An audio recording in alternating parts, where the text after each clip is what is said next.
Today we're continuing our discussion about the fundamentals of creating walking bass lines. The past two videos, I think we found some pretty interesting things, but now we want to expand our note choices, give them some pepper and some salt, and give them some juice and some ginger and stuff that you cook with. So, in our first two videos, we talked first about triads and secondly about chromatic approach notes. We're going to add a new element today, the four-part chord.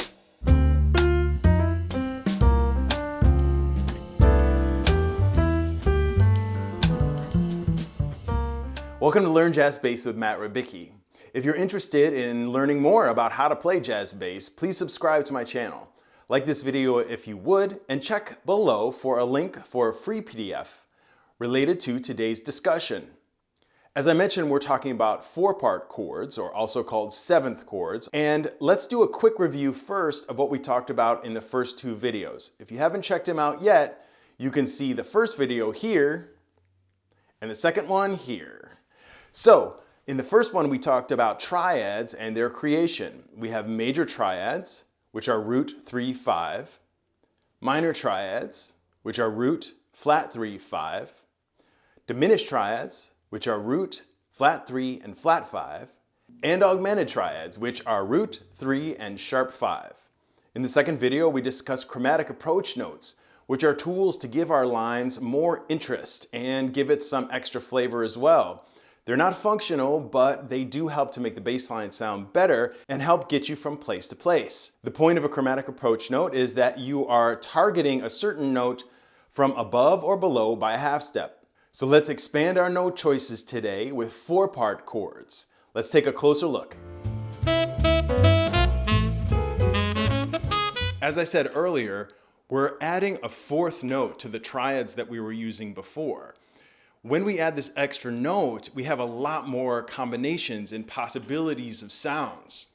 When we add either a sixth or some kind of seventh, we really increase the ability to make new sounds and new colors with the chords. So the four-part chords that we'll mention here today each contain a root, some kind of third, either flat or natural, some kind of fifth, either flat or sharp or natural, and some kind of seventh, either flat or natural.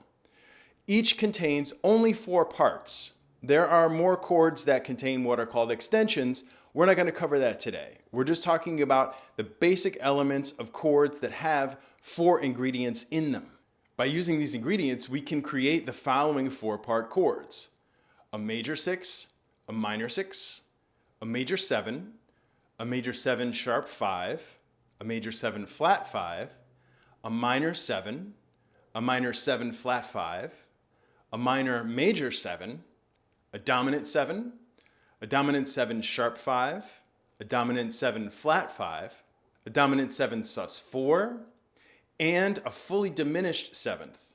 Today we're going to focus on just a few of these options that are represented in the songs for the selections that we're using. In Lover Come Back to Me, we've got a major 6, a minor 7 flat 5, minor 7, dominant 7, and fully diminished 7. Sam Jones plays an amazing bass line on this tune, so we'll use that, and we'll also use Ray Brown's line on Bag's Groove that we've looked at earlier. Let's take a listen to Sam Jones' line on Lover Come Back to Me.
So you might have noticed right away that the very first chord is F6.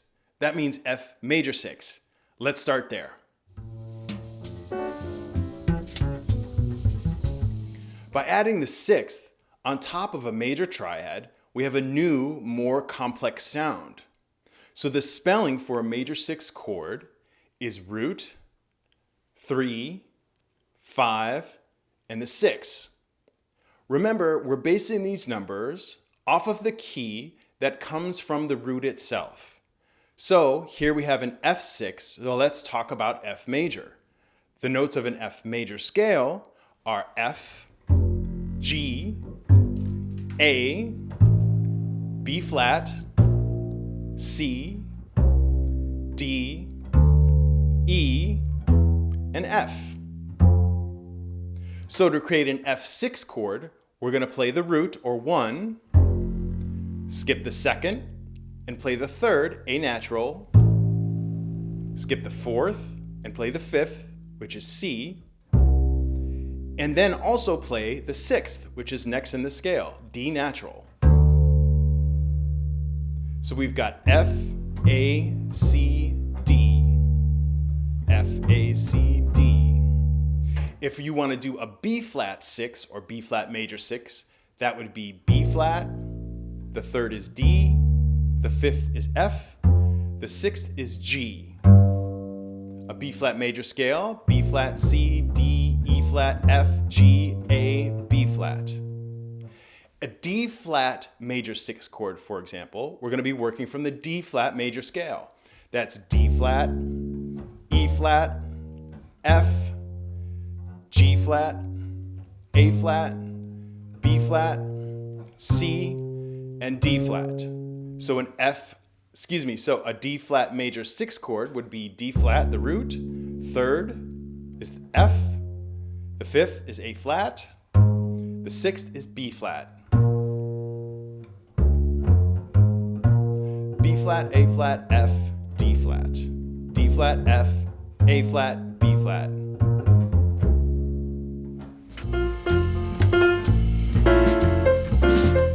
So let's use this chord right away by applying it to the sample bass lines we've been using with triads and chromatic approach notes. You'll notice that there are 6 chords here now instead of what were major chords before. And I also want to notice that nowadays people usually play dominant 7s on these chords, and we'll get to that in a minute, but G6 works just as well. So this is a play along, so I'm inviting you to play along with me. So I'll do a count off and then we'll play together. 1, 2, 3, 4.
So did you get a sense right away that that is a different sound, right? And you've got more options immediately than what we had prior.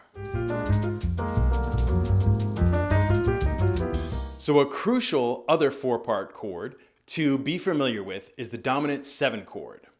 That's spelled root, 3, 5, and a flat 7.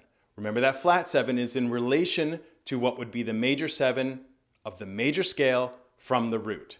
So if we've got C7, we're taking the notes of the C major scale. C, D, E, F, G, A, B, C, right? B is the 7th, we're flatting it, taking it down a half step to B flat. So we've got root C, the third is E, the fifth is G, and the flat 7 is B flat.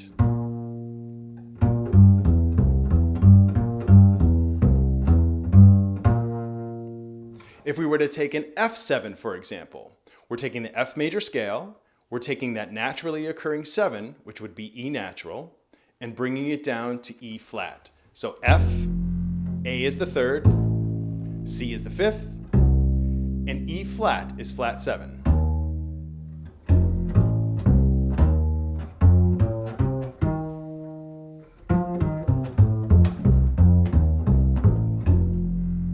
A D7, for example, we would take a D major scale, D, E, F sharp, G, A, B, C sharp, D, and we're taking that C sharp and reducing it by 1/2 step to C natural. D, F sharp is the third, A is the fifth, C natural is the flat 7.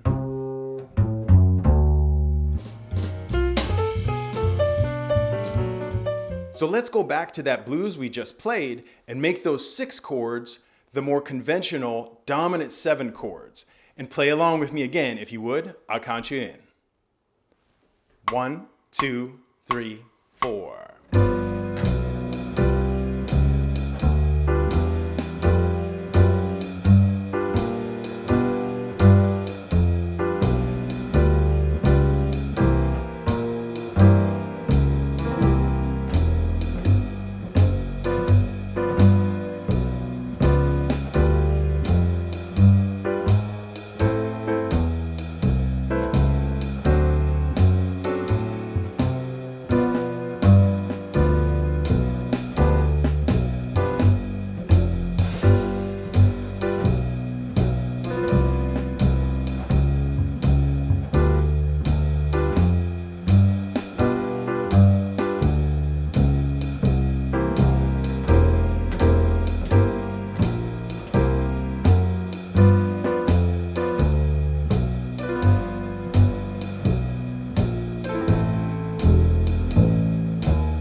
So for our next 7th part chord, we're looking at another very familiar kind of chord, the minor 7.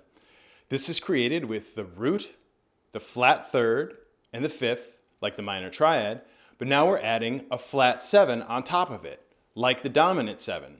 What distinguishes it is that this is a flat 3rd, whereas the dominant 7 is a major 3rd. So if we have an A minor 7, we're taking the key of A major, reducing the 3rd by a half step from C sharp to C, and reducing the 7th by a half step from G sharp to G natural.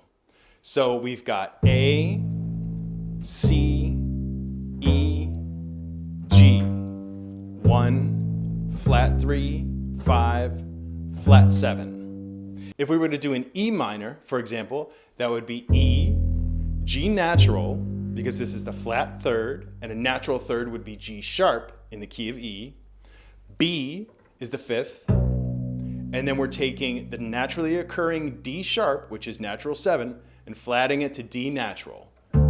So E, G, B, D. E, G, B, D.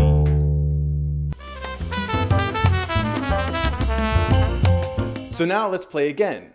We're keeping those dominant 7 chords dominant, but we're adding a full 4-part chord in the A minor 7. So let's play along. I'll count you in and we'll do it. 1, 2, 3, 4.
And to complete our group of 4-part chords that we're talking about today, we are going to play the minor 7 flat 5 and the fully diminished 7th on this next play-along recording.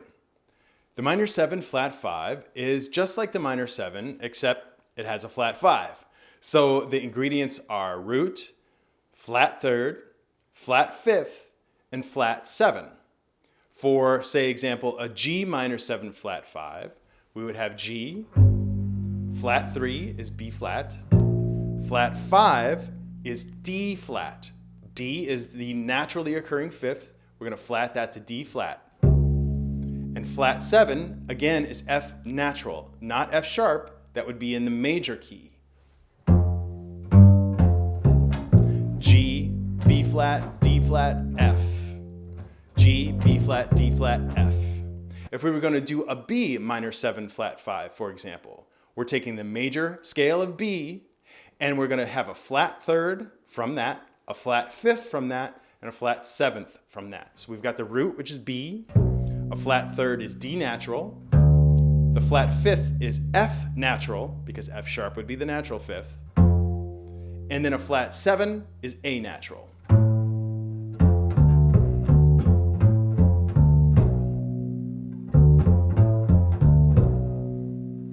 So that's minor 7 flat 5.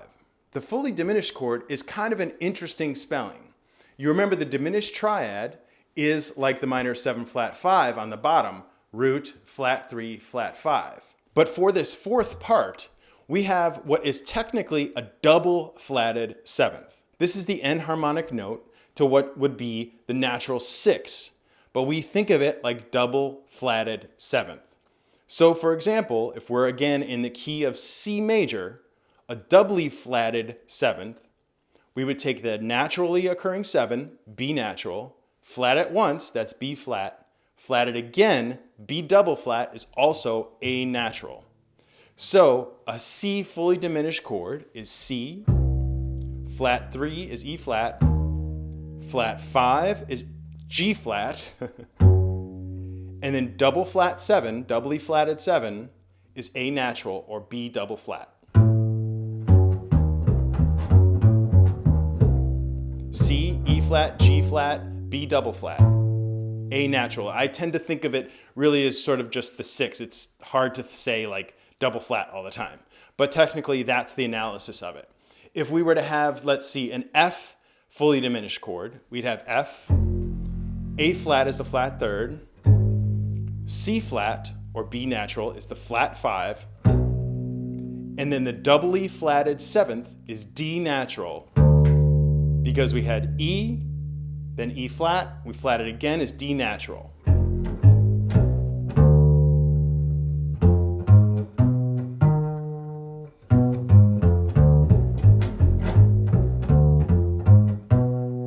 There's a huge amount of really cool sounds that can be made with diminished chords, and they're sort of a funny beast. They've got a lot of sort of special things about them, but it's such a cool sound.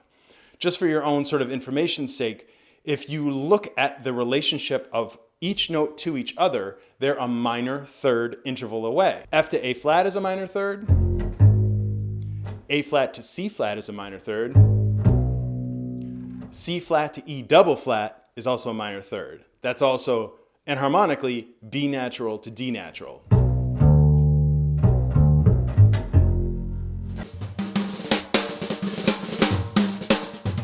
So let's apply these in our play along that we'll do right now. I'm going to count you in.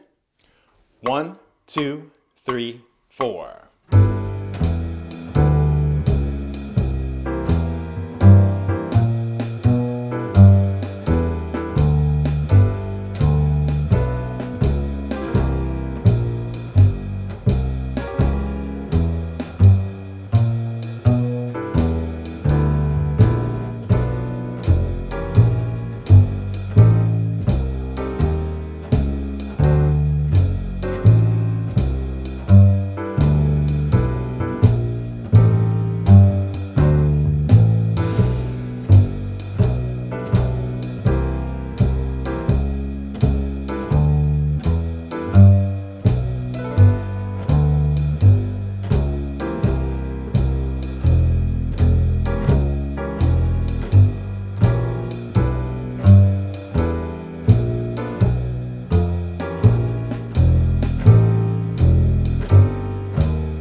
So hopefully you notice that we've combined the major 6, the dominant 7, the minor 7 flat 5, and the fully diminished 7th in this example. So let's use our new information and look again at Ray Brown's bass line on Bag's Groove that we analyzed a couple times already.